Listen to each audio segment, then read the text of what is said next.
All right, everybody, thank you for coming to another Qistory panel. Qistory is a project of Community Link, which is an official 501c3 here in Fresno.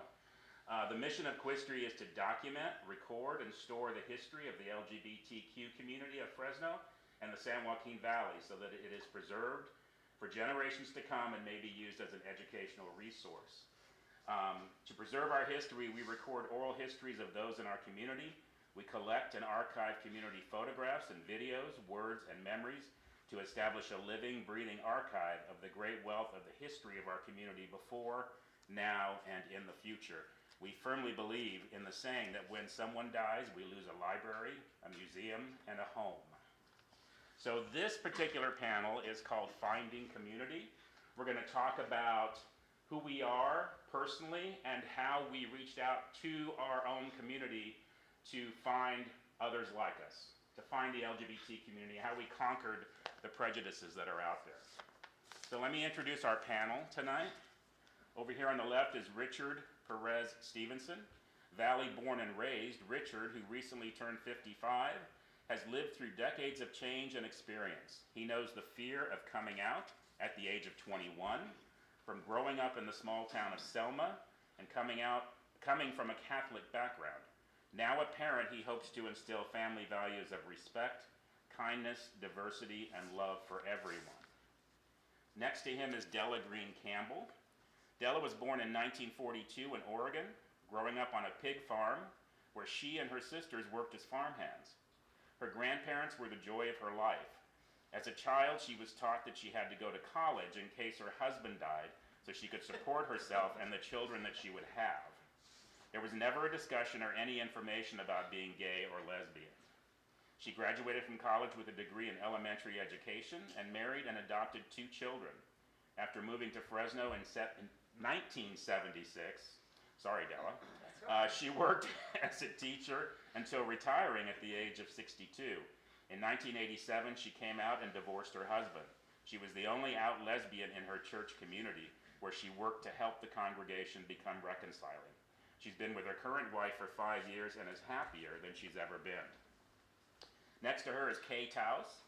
Kay was married for 13 years to a man who, by the way, was pretty great about her coming out. She had her first lesbian relationship right after that split.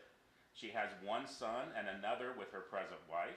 She fortunately had a supportive set of friends in LA where she was a kindergarten teacher. When she met Renee, her wife, she was 39. They've been together for 36 years. Kay worked at North Fork Elementary School and lived in Corscold. When they moved to Fresno, Kay worked as a social worker and began to teach at Fresno City College. Kay still teaches at City College and is retired from other paid work. She's still an active LGBT member and working for peace, equity, and justice. Next to her is James Hensley. James was born in 1961 in Swindon, England. He was raised in a military family that traveled all over the world and then settled in Ohio in 1972. In 1986, he moved to Los Angeles and stayed there for 4 years before moving to Phoenix, and eventually to Fresno to be with his husband, Chris. They have been together now for 26 years. James worked in bars as a bartender and manager for 35 years. He currently manages and operates all locations for D&L Floral in Fresno. He's been active in the LGBTQ community in Fresno for over 20 years, working with various nonprofits, marching for our rights, and speaking at public events. He managed the local LGBTQ nightclub, the North Tower Circle, for 10 years, hosting dozens of charity events for LGBTQ and allied organizations throughout Fresno. Next to him is Marilyn Watts. Marilyn was born in Texas. She went to school there, earning a BS and MS in psychology and sociology. She moved to Fresno with her partner and went to work for the Fresno County Probation Department as a research and evaluation supervisor. She left after 12 years to work full-time at Quick Copy Printing, co-owned with her partner, Marcia Conant. The business lasted 25 years, after which they retired. She's been with her partner, Marcia, for 45 years. They have 2 adopted daughters from China. Next to Marilyn is George Jagatic. You grew up in the Central Valley until he was 18 and then moved to Los Angeles. Oh, wait a minute, George. I'm reading the wrong page here. George was raised in the Central Valley. and came out at a time and in a place that was not very welcoming. He moved to Los Angeles, or as he likes to say, he escaped the valley, to find his community and attend college. From LA to New York, he traveled to be around his people as a way to insulate himself from the world around him. He came back to Visalia in 2018 after struggling with the fallout of his experiences and as a way to reconnect to the world in an entirely new and different way. So, Marilyn, I think we're going to start with you. Okay. Tell us what it was like growing up in Texas, and at what age did you have an idea that you were different? Growing up in Texas was very, in that day and age, everybody was putting down women.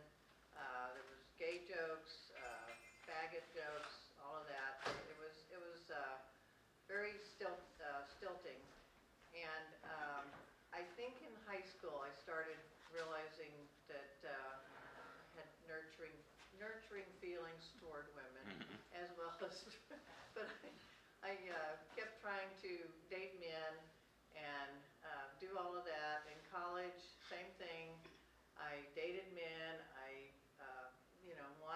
did not want to be gay. I did not want that to be true. I started having relationships in college, and of course, in a college campus, you have more open thinking people. You have people that are going to be receptive to ideas and talk about ideas and be receptive to you being one way or the other. It doesn't matter. And so that was good, but I knew I had to leave Texas. It's very racist. It's very sexist. It's very homophobic.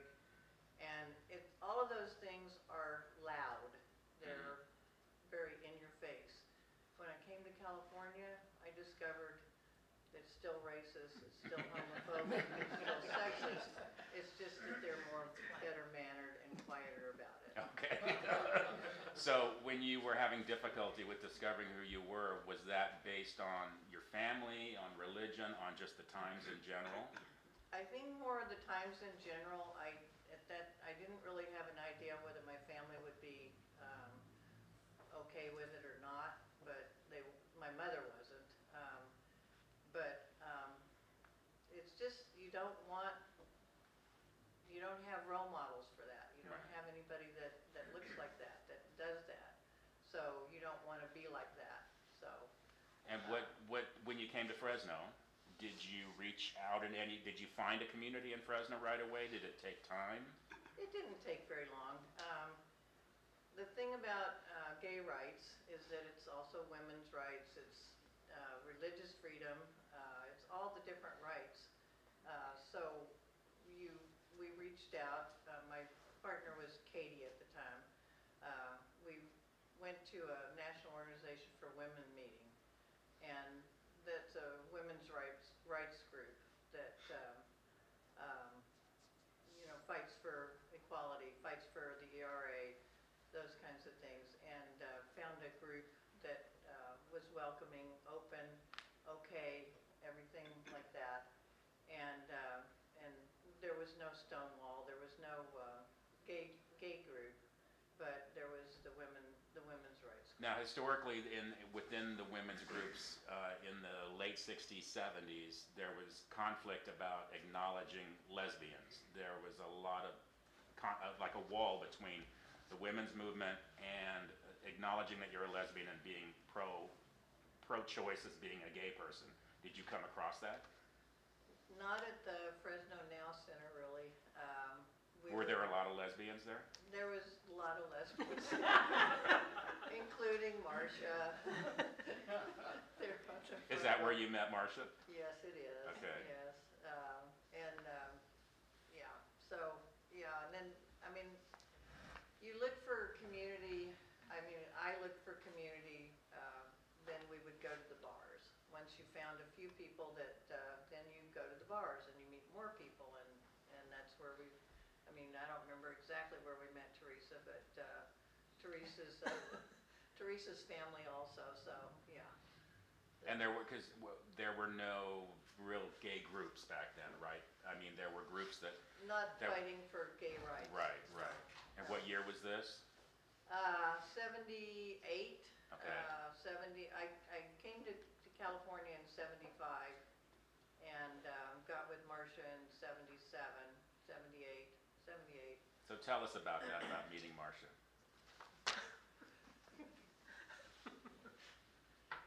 We were both dating other people. Okay. She wooed me.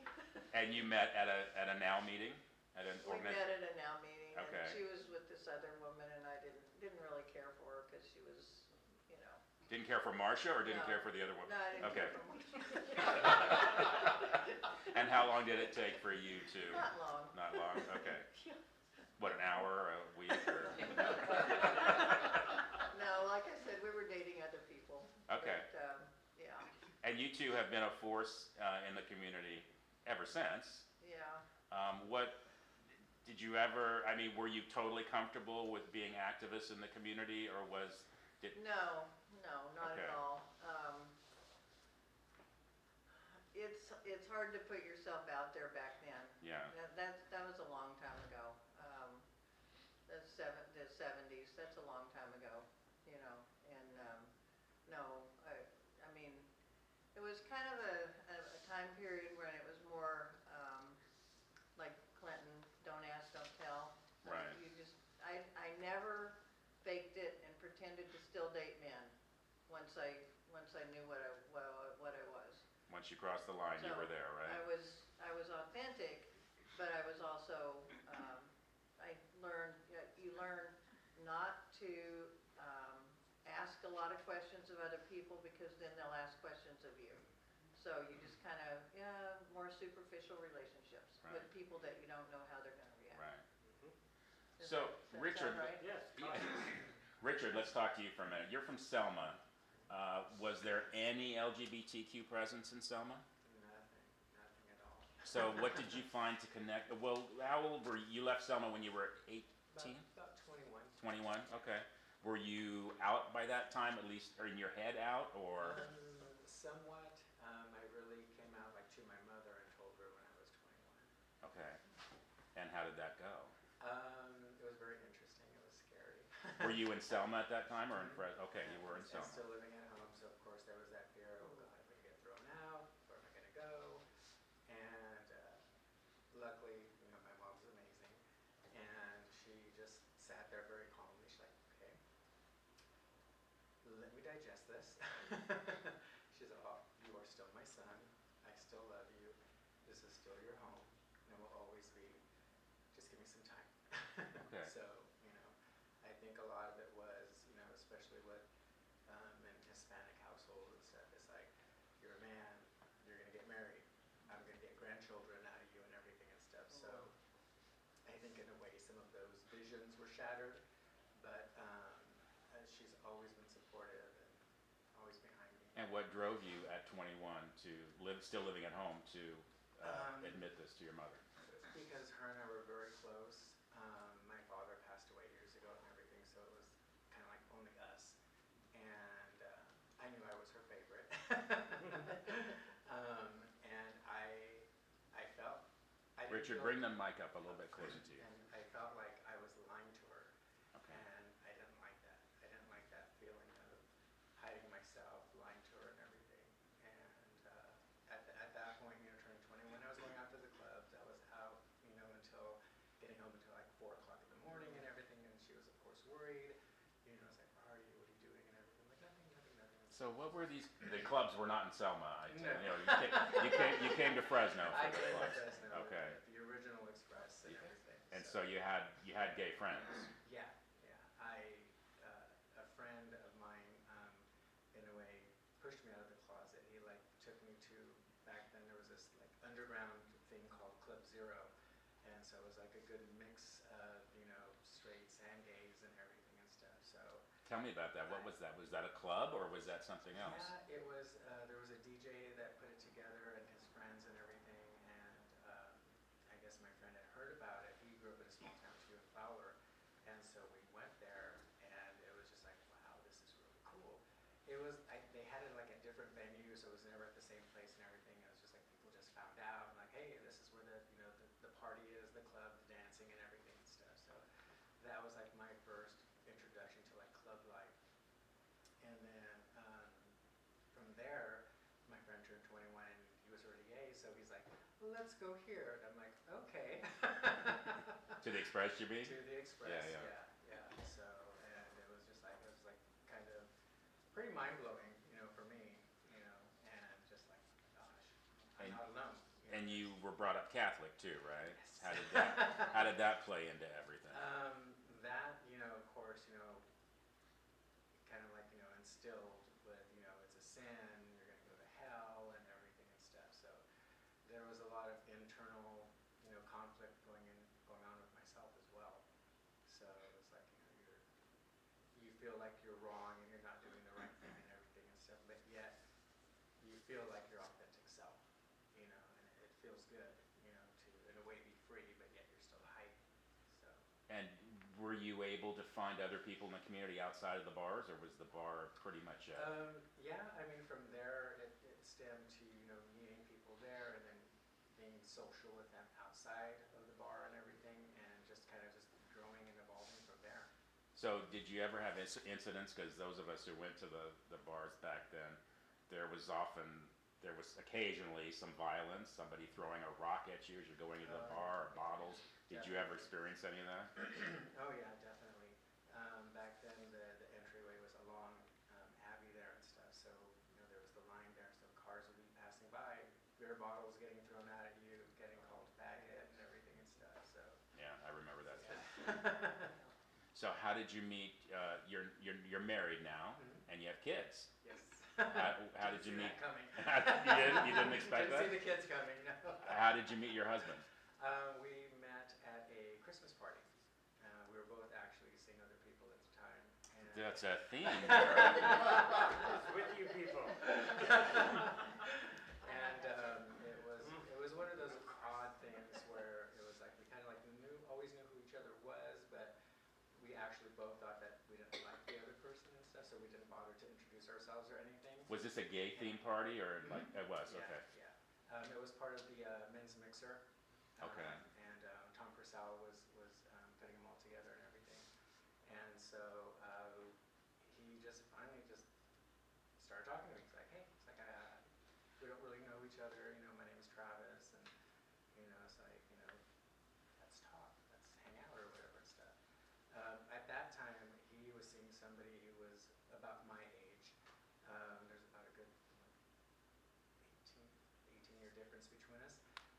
So he was dating an older man, and he wanted to get my viewpoint and my take on just things in general, as an older gay person and everything, do things change, all of that stuff, so. Did you break up with your other partners like in an hour or a week, or like over here with Marilyn and Marsha? It took a while, It took a while? Yeah, he was already at the point of having problems with his then boyfriend and everything, and just didn't know what to do and everything, so we would meet at Starbucks and just have coffee and talk about stuff, and everything, and just from there the friendship just evolved, and I wound up, leaving my boyfriend at the time and everything as well. So, And how long have you guys been together? it's gonna be like 10 years. Okay, so talk little bit about your kids.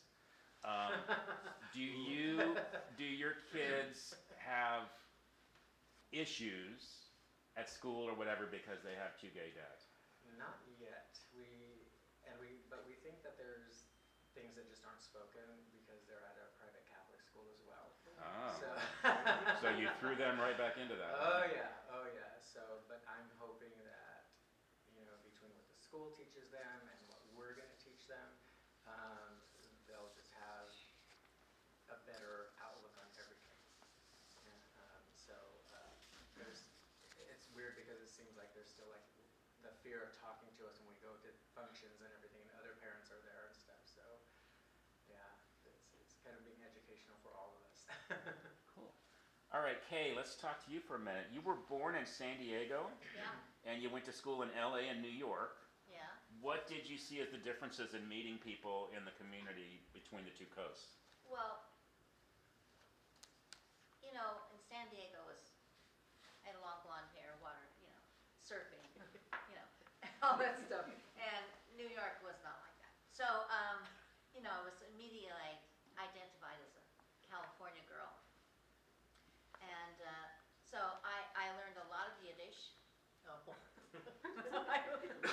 I learned, lots of New York stuff. Right. And I also was going to Columbia University it was a men's school, but only part of it. And that was when we went on strike. So I was very politically active. So, I can remember when I had a summer job in the Port Authority in New York, and remember looking out the windows. I wasn't gay. I wasn't out, And I remember looking out the windows and seeing some people marching by on strike, and I thought, we are not in San Diego. So I was like, whoa. And how old are you at this point? Oh, I was about 21. Okay. Yeah. So, yeah, that was. So you say you weren't out. Did you No, have an idea? No, but I began to know some gay people in New Okay. York. San Diego, nada. Okay, now it's quite different. But nothing. I never even knew there was such a thing, to tell you the truth. So you met gay people in New York, but Yes. did you have feelings about who you were? Well, no, actually, not much. The only feeling I had when I met them was I met lesbians. Is I said, gee, oh yeah, I could do that. The end. That was your inner dialogue. It's a skill I could learn. Yeah, it doesn't matter. Yeah, I could do that. I mean, it just was like that. So you were meeting gay people like by happenstance, or were you seeking No, out? there were gay people as students. I was a Okay. student, and they were, there were a lot of people who were gay. They just weren't out. But sort of, you were in the circles, and I was in some of the political circles, so yeah. When did you start to seek out the community because you thought, okay, this is who I am now?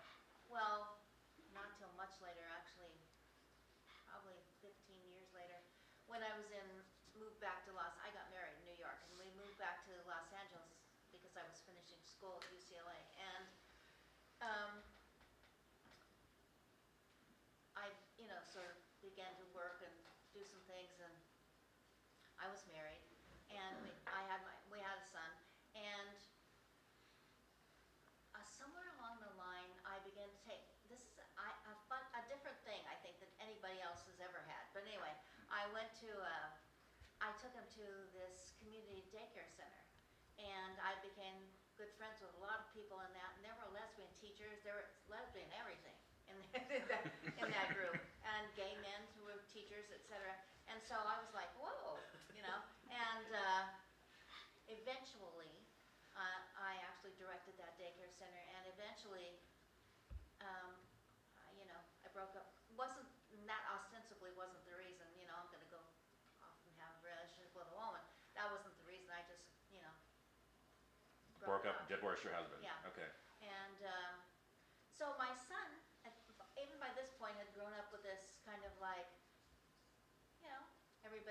there's some gay people, and he was very open from day one as a result of all his, kind of. Did you have discussions with your husband while you were still married to him about gay rights, that kind of thing?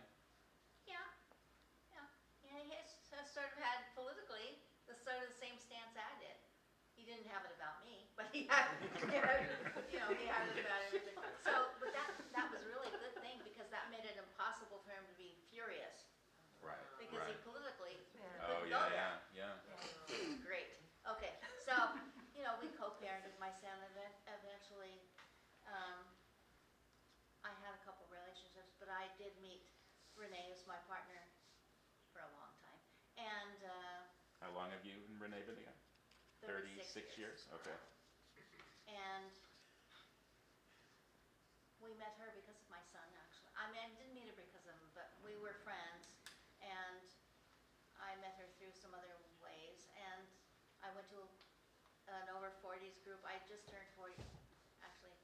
Went to an over 40s group, and we used to sit across from each other and kind of giggle and make fun of people. And it was terrible, actually.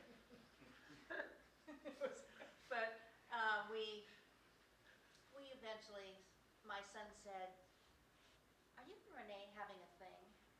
Oh, to me. He was probably 15 or 14. And I said, "No." And he said, "Why not?" And so I told her, and she said, yeah, why not? That was it.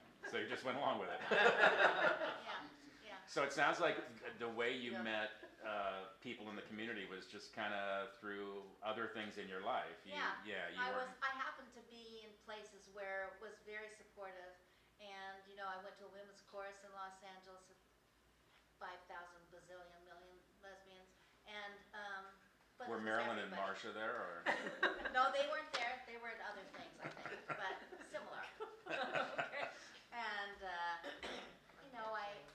went to several, was involved there. Yeah. When we did, I did training. There was a hospice center for HIV, and I did training for that, and I did that. And so there were a lot of things that I did around that actively. And I began to teach kindergarten sometime after directing this child care center. And where I taught was at UCLA. There is still an elementary school at UCLA.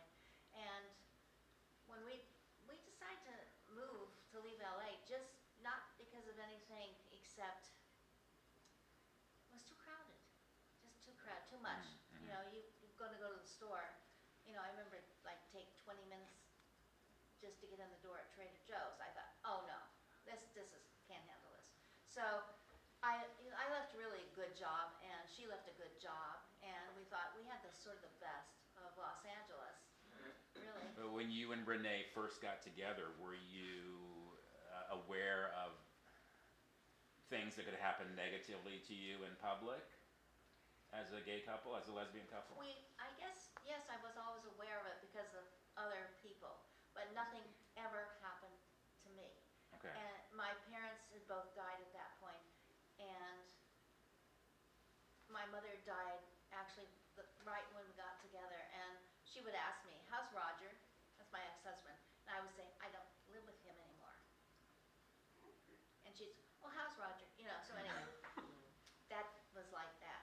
But then she died, and Renee didn't have her parents either, so we had no parents to be upset. We were already way grown up. And children were fine. The children were great. So, but I was really in an atmosphere of total support in all That's kinds great. of ways. That's Yeah, great. so I didn't have any difficulties Okay. being out Okay. at all. Okay. Okay, when I came up here, I was, whoa. Here in Fresno? Well, we moved up to Coarse Gold. Oh, Coarse We lived Gold, in Coarse okay. Gold. Okay. And I thought there were a lot of lesbians in Coarse Gold, but they really weren't. They were just women who wore metal shirts. Okay. Stereotype. Yeah. Yes, there was definitely. Yeah. And I was going, there's a lot of lesbians. No, there aren't. Okay, so anyway, So you were more aware of your surroundings when you went Yeah. to Coarse Gold, yeah. although we were not secretive, we were not, Right. yeah, I've always been out. And North Fork, as you know, North Fork is like 3 blocks long. Yeah.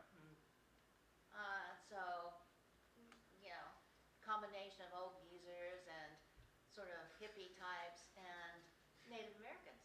Right. What a combination, and so But no issues there. Well, there were issues, but when I got the job, which I don't know how I got the job, because when a small town, people want to hire a person among their, and I said to the principal when I went up there, if you're going to hire a person from around here who's known for your whole life, please don't make me go up there. So he said, no, we're not going to do that, and I got the job. So I told him in the interview, I'm a lesbian. Because I don't want that to be later on, you didn't tell us, this Right, thing would all right. come out in the small town. So I'm glad I did that. Because later on, I was never out, I was always out. And not that I announced it over the loudspeaker, but, if anyone asked me. So I was glad when one of the people I worked with kind of was very homophobic and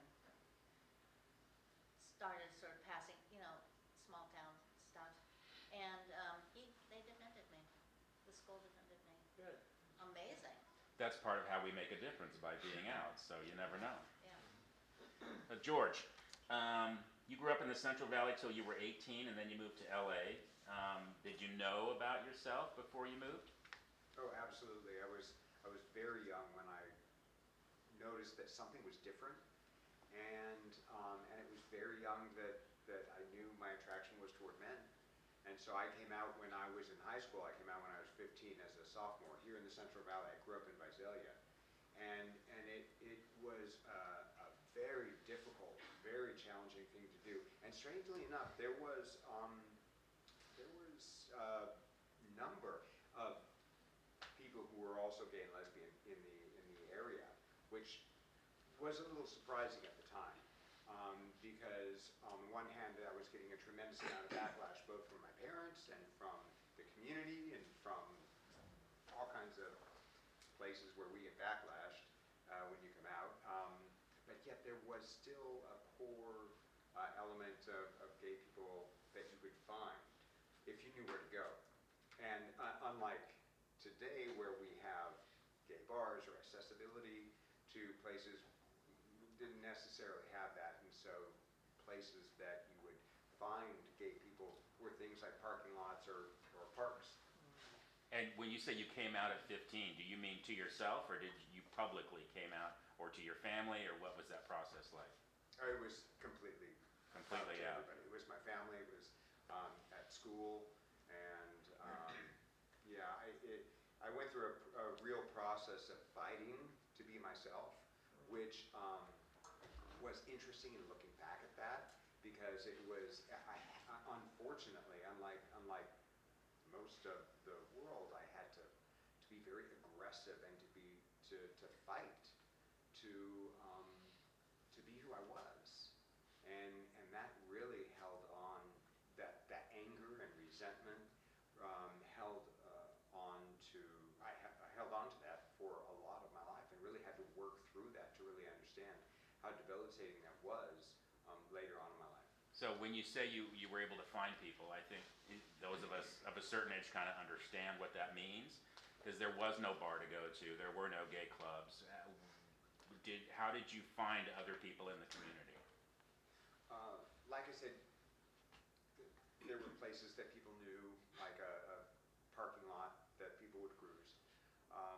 It was one of the unfortunate things that for me in growing up was that you ask about how do we find people. Well, finding people as a gay man was about cruising. I mean, to put it bluntly, you would look into somebody's eyes to see if they would look at you, and if there was an attraction, then okay, there's a gay person, and then where these things happened was where we congregated, and I say it was a real unfortunate part of our community's development, because it really began this habit trail of defining ourselves through sexual behavior. And I think it's very different nowadays. You talk about comparing and contrasting. That aspect of my own personal development within the Central Valley, and because it was so limited, and because it had to come out in that capacity, was really rough. Yeah. So you lived in New York for 20 years. Mm-hmm. That was obviously very different. Oh yeah, Yeah. And incredibly different. It was. So I can tell by the smile on your face. Yeah. Well, How did you meet people in New York, George? How doesn't one meet? Yeah. Exactly. Very- I mean, very hey, as a gay person, I think we all know the story of going to big cities to find our tribe. And I think that's part of the process. We want to find our community, find it, and how do we do it? In big cities, that you have opportunities because there is a community of going to a bar or going to a club or something like that. And then you came back to Fresno in 2018, and you'd been gone a long time. What was the difference that you saw? You were in Visalia, right? Yeah, our community has changed drastically, and I mean just I almost want to say 180 degrees from when I can think of growing up, at a time when I was hiding and subversive ways, you know. Uh, we have TV shows and movies about us, and Right. we have clubs and bars, and people know about us, and political organizations that fight for us. We've fought through HIV and the AIDS epidemic. We have fought for the right to marry, and now we have kids. I mean, we're different. The kids that are in their 20s and 30s now completely have a very different experience, a much more normalized experience of growing up, because they didn't have to hide. And what I went through is that fighting. I mean, that fighting to be myself, fighting against people who hated me, fighting against not only people but religions and societies and families and cities and everything, you know. And that that was a huge part, I think, for many people our age can understand and relate to. That I don't think many kids nowadays really understand the depth of what that meant. And how did you find the community when you came back in 2018 in Visalia? You're really supportive. It's got the source now, which I was like, Visalia's got a gay center, you know. Big step for Visalia. I mean, it's wonderful. I mean, there's again, we've gone through so much, and it's a very different world. And for me, just personally, that was it's been a huge shift to go from, you know, one way of being, and a lot of therapy,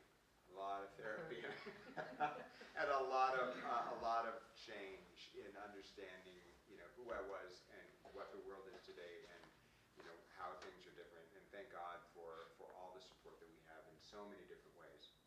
Did you experience any discrimination against you personally when you were younger? Oh, absolutely. Yeah. Yeah. I mean, how many times? Because I was out in high school. You know, did people? What year was that, George? Oh gosh. No, not for the age thing. I'm trying to frame the reference. Yeah, 81. Okay. 81. So AIDS was just starting to happen at that time. Yeah. I mean, it was a point. When I told my mom, she cried, and we saw one of these the plays about HIV and AIDS, and she said, "Oh, I saw my son in 20 years, and you're going to be dead." And that was the story. You know, I mean, you come out at that point, and you're going to die. Right. And that was right. the story. But Yeah. and you know, you walk down the street and standing outside bars, Richard said, and bottles get thrown at you, and you know, I was in high school, and I didn't go through a break between classes where somebody didn't F-bomb me. So Made you stronger. maybe defended. George, what did you do professionally? Now, well, I went to school to study dance and business, and I in New York became a professional, a licensed psychotherapist. Okay. All right, Della, you're born in 1942. You grew up on a pig farm.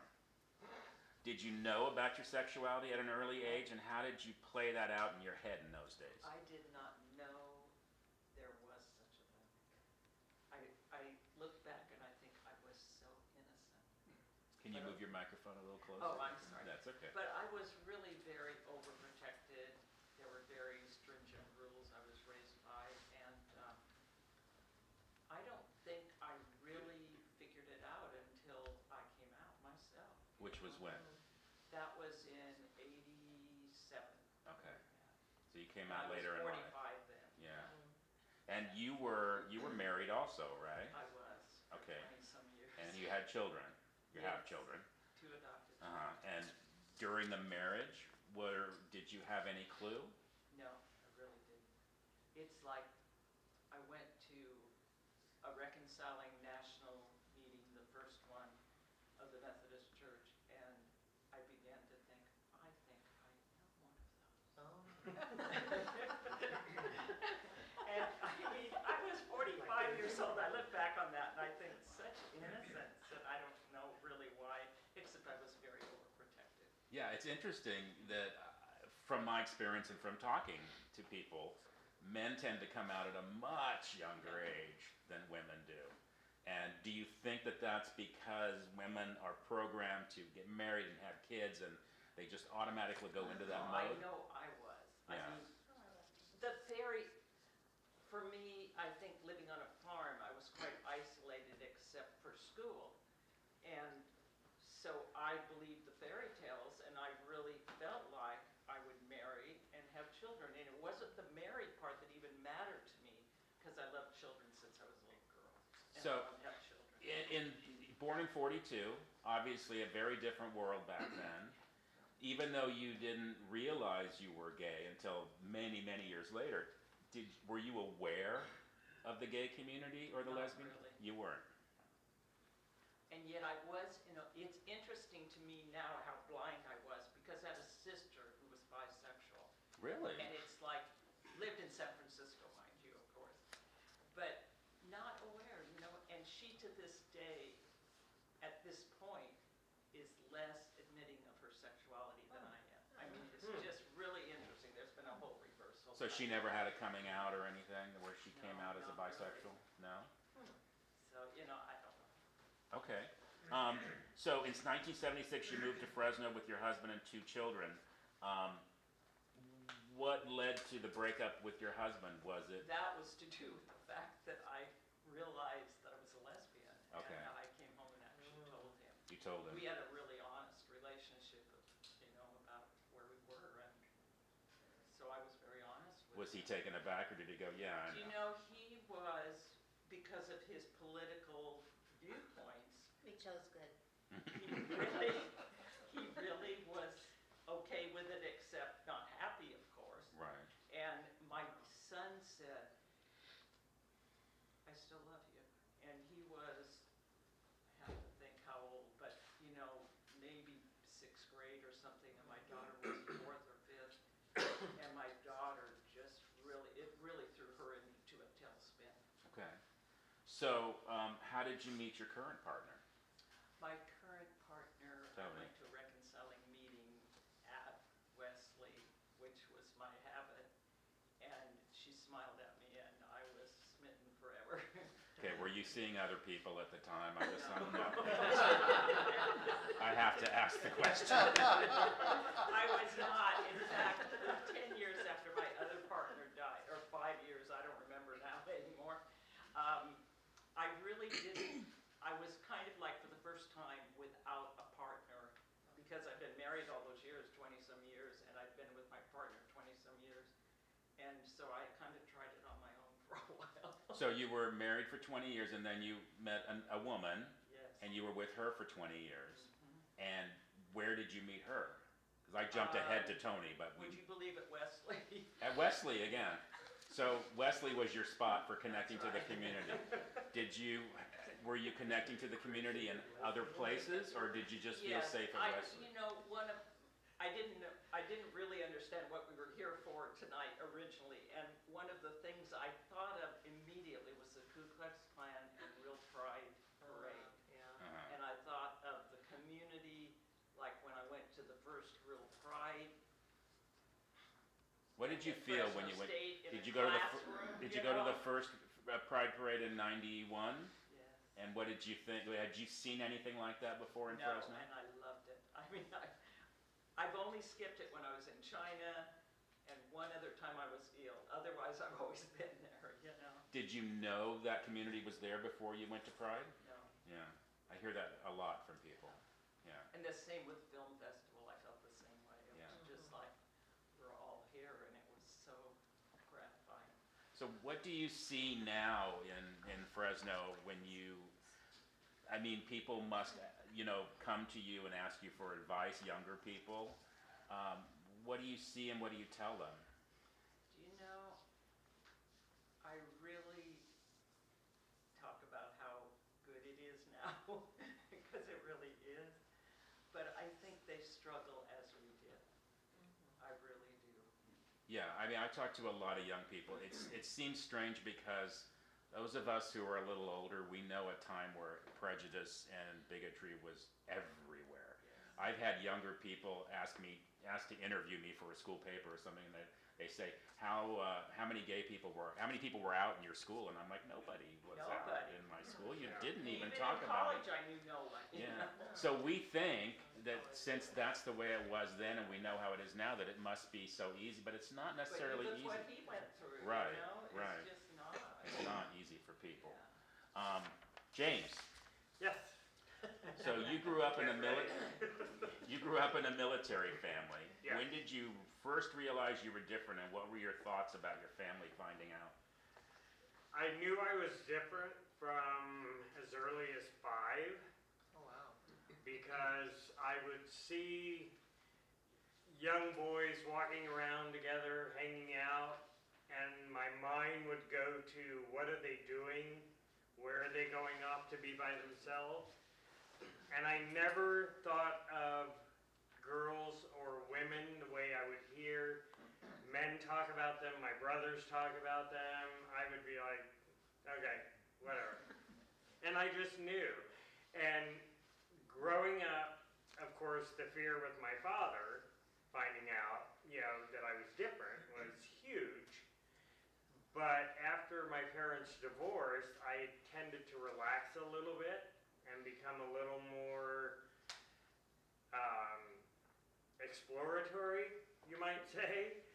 And but got to the point where it was exhausting trying to hide it because I was still extremely terrified of how my brothers and sisters, I have 2 brothers, 2 sisters, all older, and my mother would react if they found out. So I did everything I could to make it not seem. I dated girls all throughout junior high, high school, and always the pretty cheerleaders, and it wouldn't work out, of course. But I was always just afraid, terrified that they would find out that I cared more about my best friend than I did about any of those girls. So you're being in a military family, you traveled around the world. Yep. You said you realized from the age of 5 that you were different. Mm-hmm. What did you see in other countries that might have been different from the U.S.? We didn't really see a lot of the culture in the other countries because a lot of our time was spent insulated on the military base and within military housing. But when we did go out, when I was in Japan, I was, 5, 6 years old. I just noticed the beauty of people. And the men there were much more beautiful to me than the women. And when I was older in 5th grade in the Philippines, I noticed the ladyboy community that was, because we lived off base, we didn't live on base. And the entire town that we lived in was filled with bars, clubs, social halls, prostitutes, drug dealers, because it was right off a military base. So they knew that's where the money was. In fact, the base closed down one year, and because the civilian workers went on strike, and it was the hookers and the bar owners from the town around the base that broke the strike and made it go away because they were losing too much business. But I would see ladyboys all the time, and you would look at them and know that's not a girl. And I was fascinated by them because they were just being themselves walking down the street. Did you reach out to the community over there, or Yeah. it was just you just noticed? No, terrifying. That Yeah. somebody would see me, or if I was staring at one of them too long, and I would be aware of what everybody around me was looking at, and if anybody was looking at me, looking at them, I would turn away and I would make a rude comment. So you were finally outed to your father by your stepmother in 1984. Yes. How did that go? Not well. I was in New Jersey living with him. I used to go spend my summers there. And my stepmother found out and told me she wasn't going to tell my father. She's like, this is between you and me. I'm not going to tell her. And the next day, my father came home from work and he said, I need to speak to you in my room. And we went in his room and he offered me therapy. He offered to pay for whatever it would take to make me not gay. He wanted to know what caused it, if it was his fault, if it was my mother's fault, who is to blame. And I told him, nobody is to blame, nobody's fault, it's just who I am. And we ended ended the conversation, and then the next morning, he came at me and called me a couple of very nasty names. And I looked at him and I said, yes, and as you taught me to be, I'm very good at what I do. And he didn't like that comment, and he punched me, and he threw me through the bedroom door and told me to get out of his house. And I left. That afternoon, I called my mother. She met me in Pennsylvania the next day at my grandmother's house, and I didn't speak to my dad for 11 years. And you were about 23 when that happened. Yes. Yeah. But you reconciled with your dad. Eventually, right before my brother was getting married, I wrote him about a 12-page letter explaining to him how I felt about what had happened, how I felt about how he had treated my brothers and sisters. He would not attend either of my sister's wedding because they wouldn't invite his wife. And I laid bare because I had been holding everything inside me too long. And discussing stories with my brothers and sisters, I hadn't come out to them yet. My mother had just passed away, and I was tired of changing pronouns and tired of making up stories about what I was doing the night before. And there were a lot of times when I was doing what you talked about, George, the escapades in the park or the sexual encounters, because that was all we had for expression back in Ohio and in some parts of LA. And Phoenix, that was a big part of life because nobody at that time considered the possibility of a long-term relationship after the AIDS epidemic.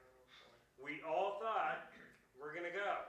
Right. So I reached out to my father, I sent him a letter, and at the very end of the letter, I wrote, the ball is in your court. You will always be my father. It's up to you if you want to be my dad.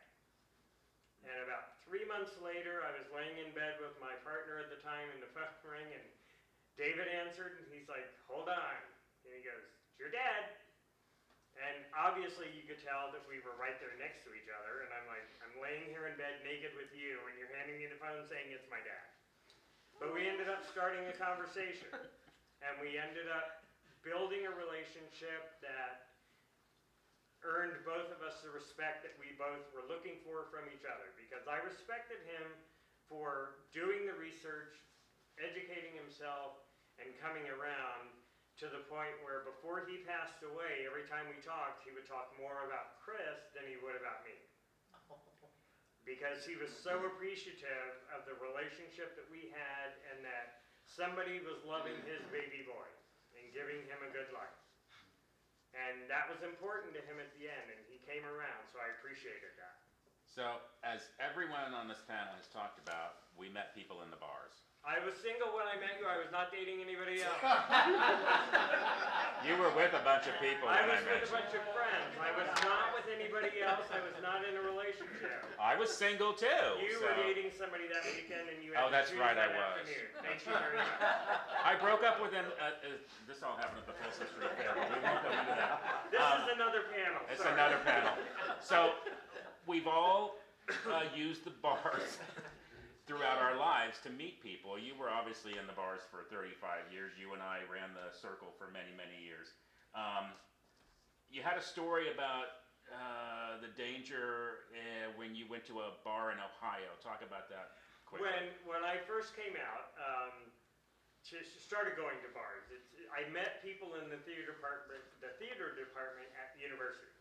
Of course, where else would you meet them? And they kept talking about this bar, Studio One, you gotta go to Studio One. So my roommates and I decided we're gonna go to Studio One. And we went, and you crossed 6 lanes of traffic from the parking lot to the bar. And to get in the bar, you had to go into a little room where this grizzly woman who had been there forever would look at you and determine whether or not you could come in. If she knew you or recognized you or thought you were okay, she would let you go through the other door. But from the car to that one door, the people in the neighborhood would sit there and shoot BB guns off their porch at people coming in the bar. And I knew people who got hit in the head with BB guns. I knew people who would constantly get shot every day, every time they went to the bar, because it was sitting next to a row of houses. It was on a street corner, but right next to it was housing all the way down. And as we've said here, we knew people we all experience, I experienced when Yes. we'd go to the Express, cars driving by, throwing beer bottles, throwing There was rocks. a There night were people outside the murdered Circle. outside the Express. There was a night outside the Circle after the bar had closed when people were doing what we used to call sidewalk sale, which is the end of the night at the bar. Everybody goes out in the parking lot and they stand there and they talk to each other, and you know, those who are making last minute decisions decide, yes, okay, I'll go home with you. But as they were standing out there in the parking lot during sidewalk sale, some of them started going like, you know, pulling their hands over their heads. And there was an apartment building on the other side of the wall where some of the tenants were throwing lug nuts up into the air Yeah. over the wall so they would land in the parking lot on the people who were standing in the parking lot. And that wasn't that long ago. So it's interesting that we all use the bars as places of refuge, but we had to kind of walk through a war zone to get to them. Exactly, but the bars were the only place that you could find your community for the longest time. When I moved to LA, I found, oh my God, there's a gay bowling league. Oh my God, there's gay softball leagues. There's all of these other interests that people would get involved in. But for the most part, all around the country, the bars were the only place. Phoenix was the same way. Phoenix had 14 gay bars when I lived there. 14! And they had one softball team. And that was it. And I think that's the reason that some of us in the community, we get a little bit upset by the fact that gay bars are going away, because for us it was all we had. Yeah, and we're also very pleased that now things are completely different, and young people can go to Applebee's and hang out together as gay people. But those bars were such an important experience for us, and they saved our lives. The difference, and I tell people this all the time, I'm grateful that we've come as far as we've come, that I can be out in public with my husband at a restaurant and hold his hand, maybe kiss him on the cheek, and not fear that, you know, somebody's going to throw a steak knife at us. However, when everybody fought so hard for the right to go to Applebee's, or, you know, to be out enough to do these things, there were things that you could be in the bar that you can't be at Applebee's. Right. You cannot stand there and make out to a degree, as we used to do in the bars. There were types of programs that you could see in the bar that you won't see at a regular bar or a regular nightclub or anything like that. There's an identity that you were able to achieve when you were in the bar amongst your own people. And you can't do that when you're out at a regular restaurant or you're out in a public event. I have friends of mine that we all do it. We see each other, we kiss each other hello. And a lot of the men I know, when we see each other, kiss each other on the lips. And I have one friend of mine who's willing to do that out in public, and ironically, he's in the Navy. But for the most part, you still have to be somewhat guarded when you're out there. And especially over the last 8 years, with what happened with the idiot. And it's getting worse. Because that just brought all that old pain and fear to the surface. But I, for one, and you can attest to this, and I'm sure you guys, I am vibrantly, loudly out when I'm in public. I will say my husband as often as I can. I will look at people and I'll go, hey baby doll, if I'm looking at a man. I'll say, hey dear, how are you? I don't care. I almost look for the reaction so I can make a difference and make the person actually go, wait a minute. Maybe I'm wrong for thinking or doing what I just said. Yeah, I think we have to remember as older people in the community that we need to still set an example for young people and let them know we're here, because, you know, we all know young people that are afraid to come out and do anything. And I've met young people that went to the Pride Parade and said, oh my God, I had no idea this was here. So it's important that we keep talking about this stuff and we keep representing to the younger people in our community. Does anybody here in the audience have a question for the panel? Chris, if I could just jump in there. Sure. You talked about a war zone that we had to fight through to get to this place where we could express ourselves. Maybe this. Yeah, and connect. And that connection is what every human being wants. Right. We want to connect with other people and feel free about being who we are, no matter what it is. Exactly. And we couldn't. And I think it's so important for the outside community, let's just say heterosexual society, to understand that what this caused was serious issues within our community. And I'm talking about drug addiction, cigarettes and alcohol, suicide. I mean, look at these rates comparatively, and you're going to see sky-high rates in our community because we could not be who we It was due to our search for acceptance. Bingo. And we had to Band-Aid ourselves. We had to medicate ourselves any way we could find. And I was part of that. 35 years in the nightclub business, I saw people who couldn't handle their liquor and come out, and I saw people who could, and I saw people who had drug addiction problems, and they were all fighting the same battle, trying to find someone to love them and accept them and not question their value. Because each person does have value. It's not going to be the same value, but each person brings value, and that's what they all look for. And if you don't have that at home, that's when you start looking for other places to find it. Either in the park, or in the bottle, or in the pill. It kind of drowns out shame. It does. Right. It's the It shame. does. Exactly. I can imagine what I've never cruised like that, like what you're talking about, but I can imagine that something like that would create a sense of shame or. But it was exciting as hell, too. Oh, I'm sure. Don't get it wrong. It was great, but it was also, there was also a level of shame to it. Yeah, Because you're doing something furtively out in public, and part of it, hiding. and part of that was you could get Yeah. caught. Yeah, You could get You could be get beaten up or arrested. You could killed. get killed. yeah. You know. And Yeah. I think we also do need to acknowledge that I think, there are gender differences in terms of a man's experience, a Yes, gay man's yes, experience, yes. and a lesbian's experience. At this point, that Of we're talking course. about when we go back 50, Of course. 50 years. Oh, yeah. Right. Very, very different because women go through the world very differently in terms of how they experience and how Right. community and society experiences them. Whereas men, we are pushed to be aggressive. If we're going through a war zone, we're going to fight. Yeah, it's Where- interesting, like when you're in school, girls can dance together and hold hands and all that, Right. but boys could never do that. No, Yeah. yeah. Does Well, anybody out here have a question? There's almost a sense of, that women are so unimportant, or the sexism is such that women are so unimportant that it doesn't matter whether they're gay or not. Straight men love to watch lesbian Women, porn. yeah. Wow, that's a really good point. I've never heard it Yeah. put that way, that Yeah. women are so Yeah. unimportant. That's, Well, I mean, Very that's astute. that's a woman's point Or of view. simply I don't know. sexualized. We live No, in a I- misogynistic Yeah. society Yeah. where white men are the power structure, Yeah. and where, okay, so fine, I, as a white man, I want to look at two women having sex, that's fine, but two men, forget it. You know, I mean, that's entirely different. So it was almost, I hate to say this, but it was almost easier to be a lesbian in that, It was. yeah.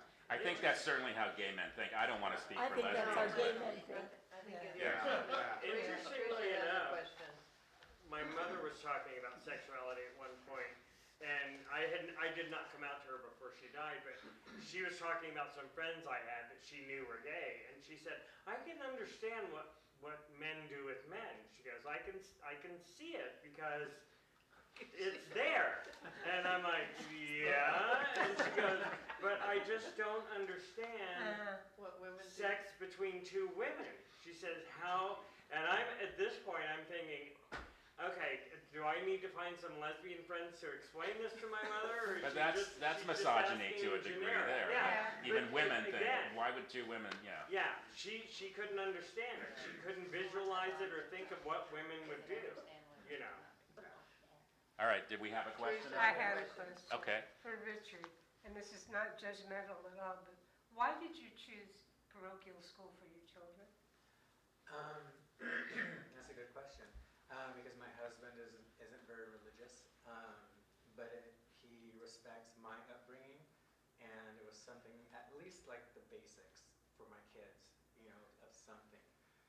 Instead of like nothing, it's like I want to give them something, because even myself, yes, I was born and raised Catholic. I still hold on to a lot of that faith, but I still view myself as someone more spiritual, because I understand and acknowledge all the other religions that are out there. There's so many different beliefs and everything. no one is wrong. No one is wrong. And I just want, because I'm more familiar with that, I want my kids to have the same thing. And Richard, kudos to you.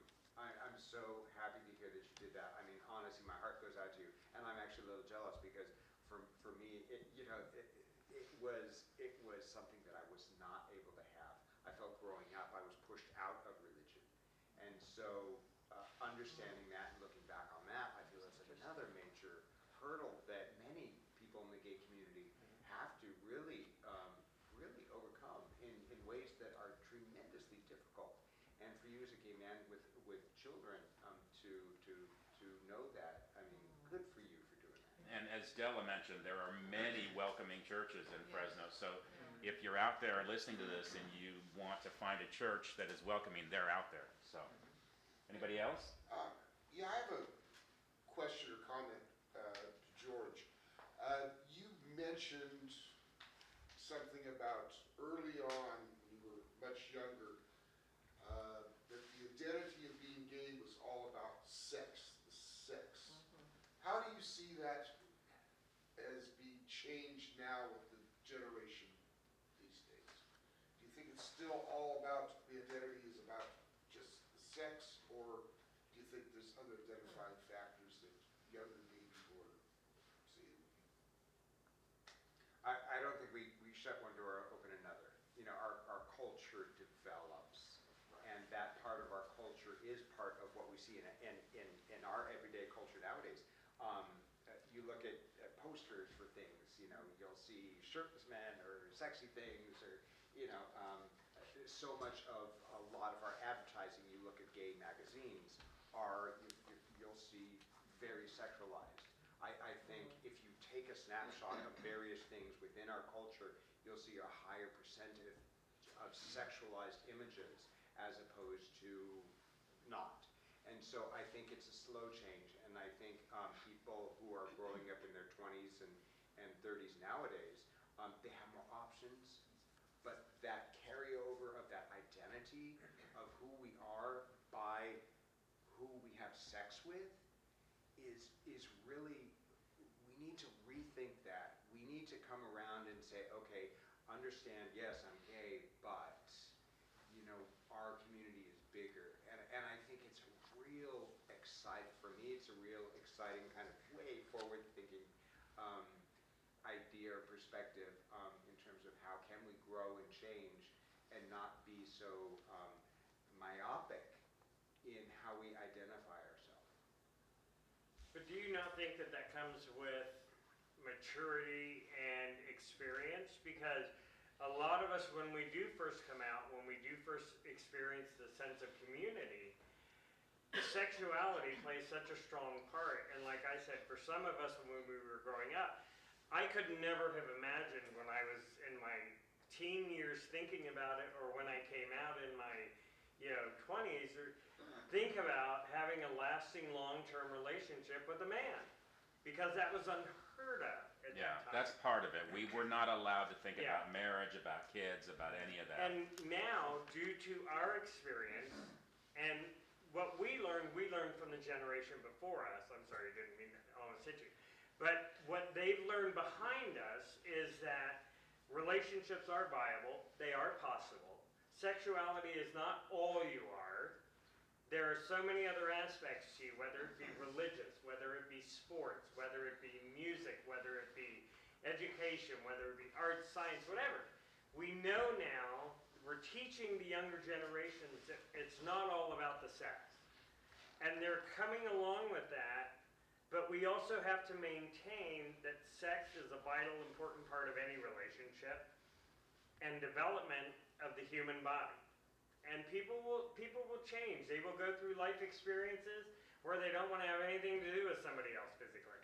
But then there'll be other people who want nothing more than to be physical and nothing emotional. And one of the things that's changing with young people is they don't go to the bars to meet people anymore. They do it on their phones. So, Anybody else have a question out there? Yeah, I have a question if I could. It's not directed to anybody particularly on the panel, but this was all about community and finding our tribe and everything. But did any of you have experiences where you felt within the queer community itself that you felt things like prejudice or discrimination or people I mean, queer people making other queer people feel like that? Do any of you have experiences Absolutely. like that that you wanted to share or anything?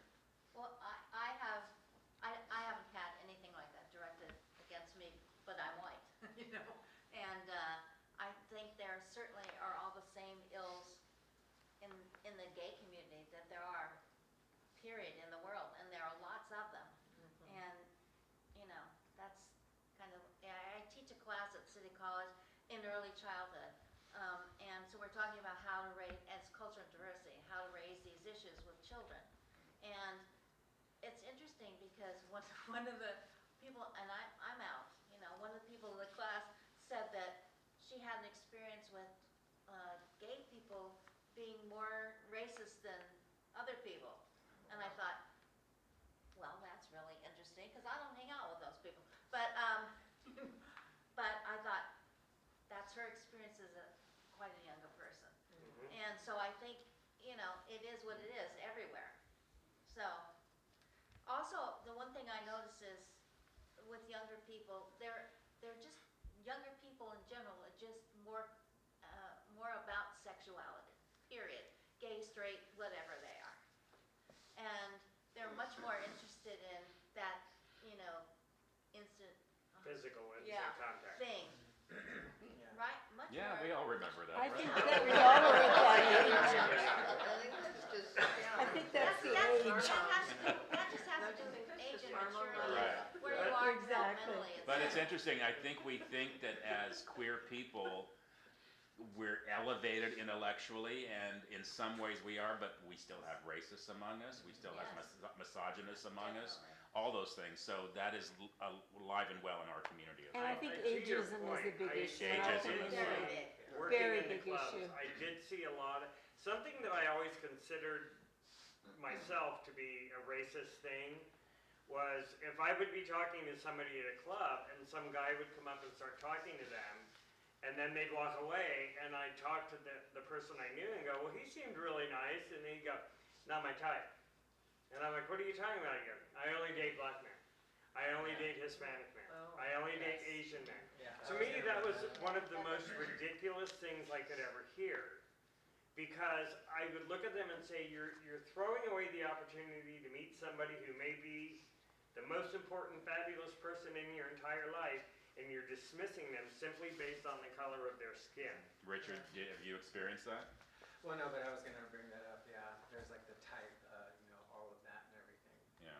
But even, coming out, at the Express, when I first was going there, it was a gay club, they didn't allow lesbians in. Yeah. Right. You know, there was no Yeah. way around it, it was a boys' Yeah. bar. Right, right. Yeah, we had to fight in Yeah. Los Angeles to have lesbian on the center's name.